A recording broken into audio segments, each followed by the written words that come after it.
What's up, YouTube? Welcome to part 6 here of our Ikoria Lair of Behemoths limited meeting. I'm Lord Tupperware. I'm joined again by MisterMetronome and Corticalls.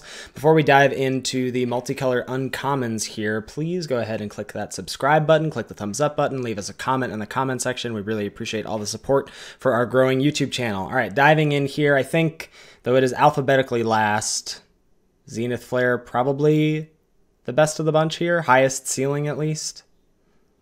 It is for me, certainly. And the end of the alphabet gets a bad rap. I was always in the back of the line as a kid. Poor Wernie. I think Dire Tactics then I think is probably like most powerful in a vacuum, or like no setup cost, whatever. I would put that up here, maybe slightly below, but my feeling is Dire Tactics is very good. I got eyes for Back for More right now. Of course, and Parcel Beast. Those need to get out there. Back for More, Parcel Beast. I agree. There's a lot of really great uncommons. And then let's see. So, and then I give nods to Lord Drakus and Boneyard Lurker, but both from power level standpoints, but also flexibility of mana cost. Yep. Trumpeting Gnar is there as well, right? Trumpeting Gnar is above those two, I believe. That's what I think. Yeah. It's because it like impacts board impacting mutate cards really are pretty high priority. Yeah, okay.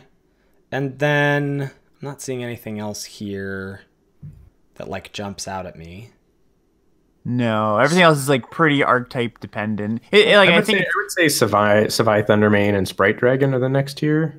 Yeah, I think it's worth noting because I think many people that might not have had a ton of reps of this format may be like wondering why Savai Thundermane isn't in this top tier. It's certainly like it's a good card, but it's one of the lesser payoffs for the cycling deck. Honestly, so I finally got to play a cycling deck today, and honestly, this feels closer to Zagoth Mamba than I was expecting. Like when it's good in the matchup, it's really good. Like it feels like you can't lose, and then there are just times where it doesn't do anything.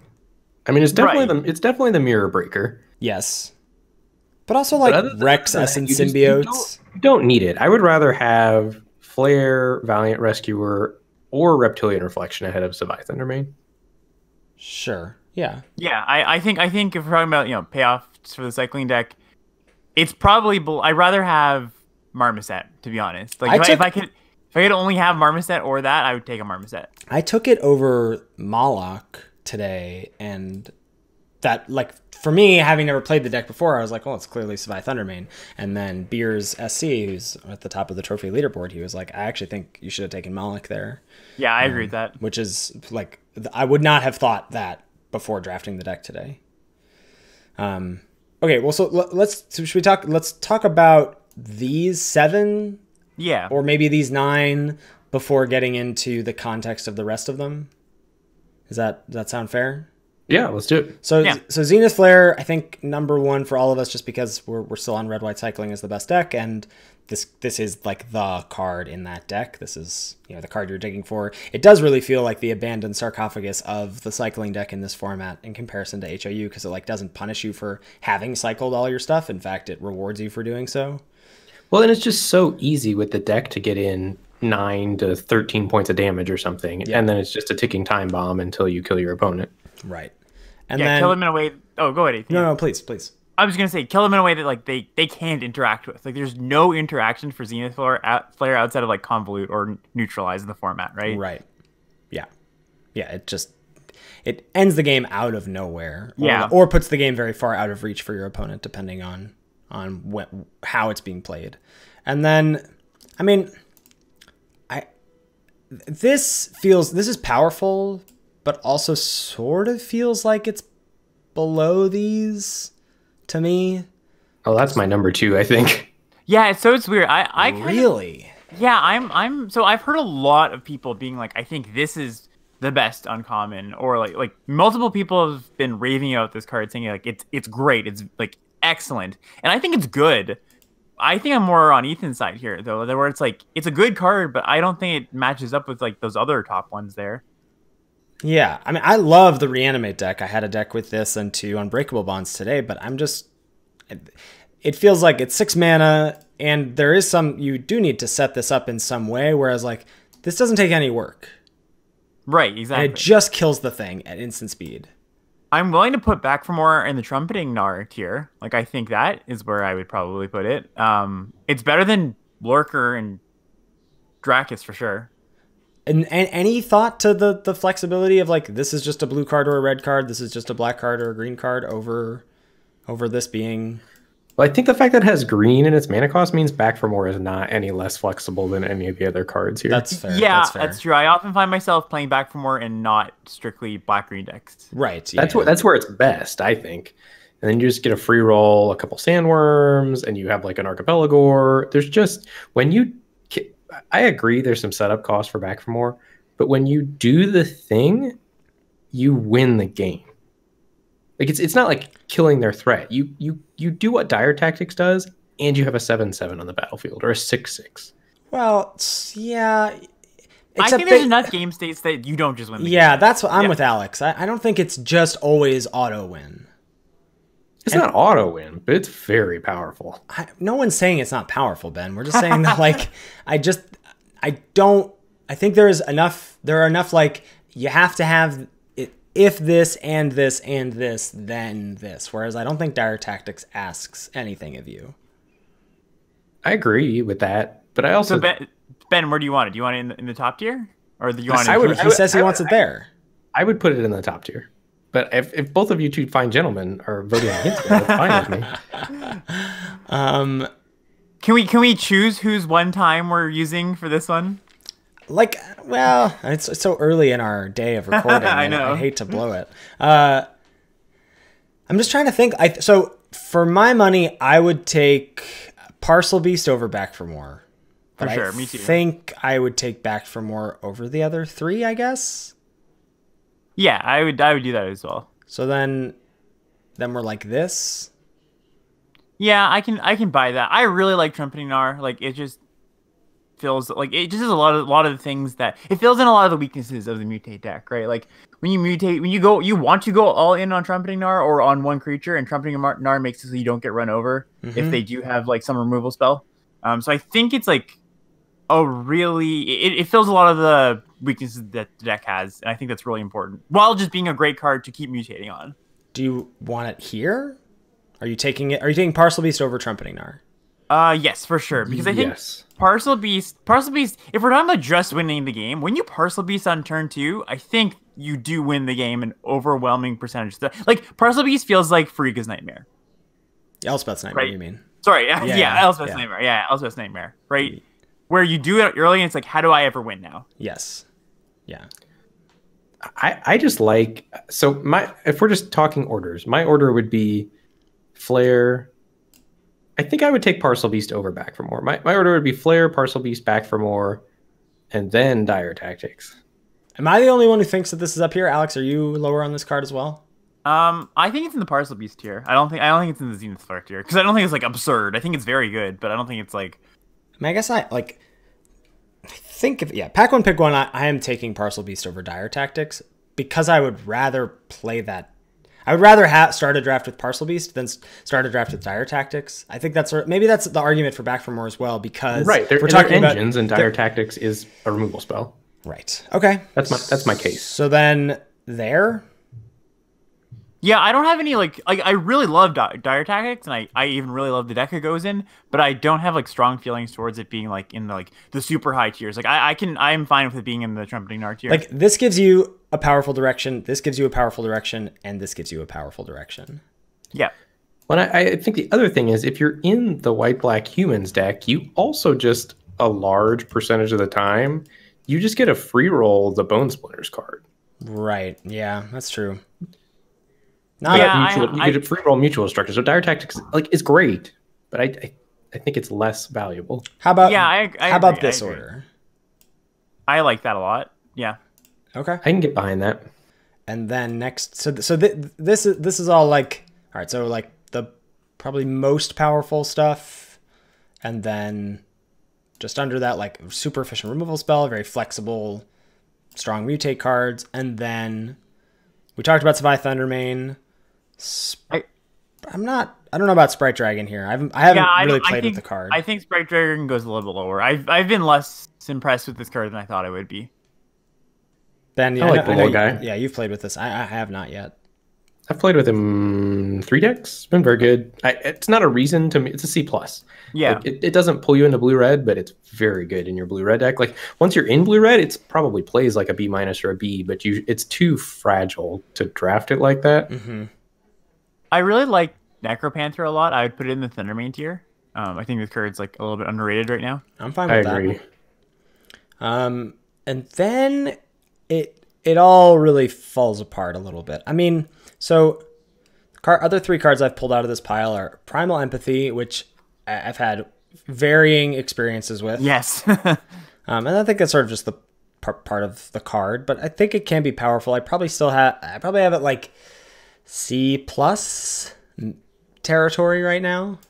So I'm way lower on this style of card than most people are. Yeah, so yeah. I feel like I'm like biased against this card. Like I heard like Siggy call this card insane on stream. And like that's wild. Like I don't think this card is insane. I think there are games and board states where it's insane, but I personally like I just don't think I'm in for this type of effect all that often. Mm-hmm. I think I like Ari's take on it. Ari Blacks was saying like he thinks it's like like when it sticks. Like when you can manufacture game states or matchups where it sticks, like it's a good card, right?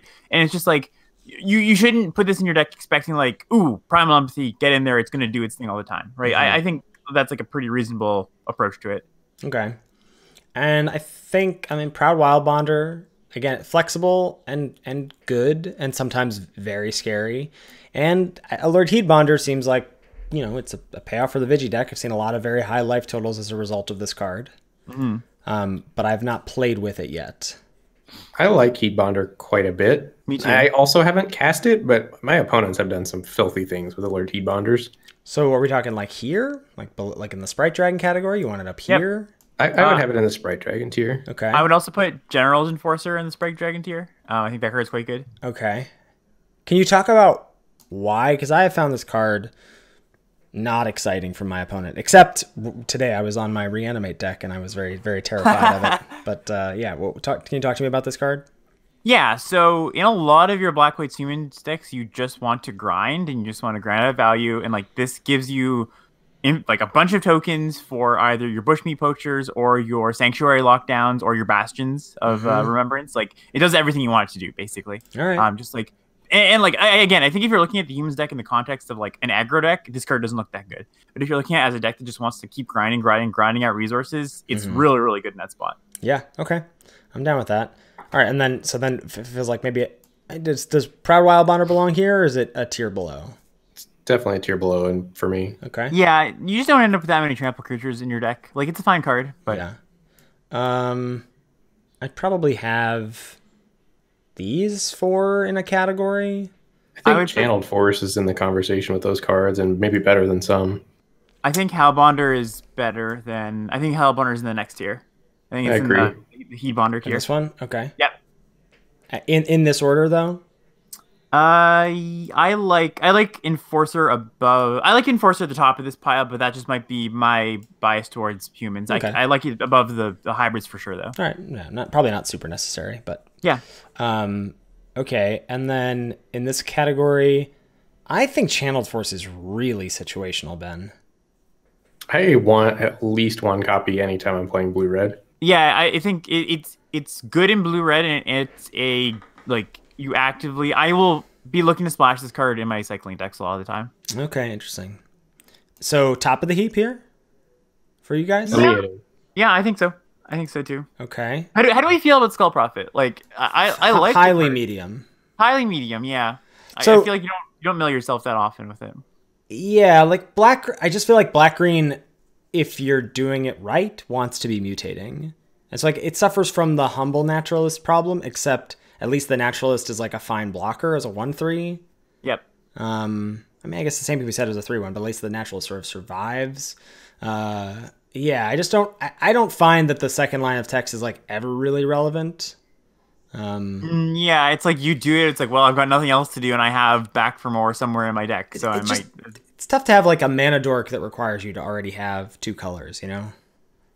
Like it's fine. It's just like medium. Yeah.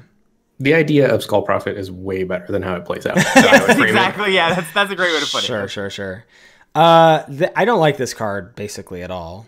I do. I think it's a green-white card, though. I think it's really, really good there. Like in green-white mutate, I think this card's quite good. Okay, okay. You want to So put I would, like, yeah, I put would it put it in here? that tier. Okay. Yeah.